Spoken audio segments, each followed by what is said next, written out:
আগেও তিনি বিপিএলে এসেছেন, খেলেছেন বেশ কয়েকটি ফ্র্যাঞ্চাইজির হয়ে। এবারও এলেন বন্দরনগরীর দল চিটাগং কিংসের হয়ে। ফ্র্যাঞ্চাইজিটি তাদের ব্র্যান্ড অ্যাম্বাসিডর ও মেন্টর হিসেবে শহীদ আফ্রিদিকে নিয়োগ দিয়েছে। দলটির হোস্ট হিসেবে রয়েছেন তারকা মডেল ও অভিনেত্রী ইয়াশা সাগর। বিপিএলে দুর্বার রাজশাহী আর চিটাগং কিংস যেন একই নৌকার মাঝি। বেতন বোনাস ইস্যুতে দল দুটোর ঝামেলা লেগেই আছে।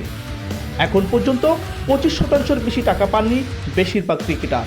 এই নিয়ে গরম গণমাধ্যম।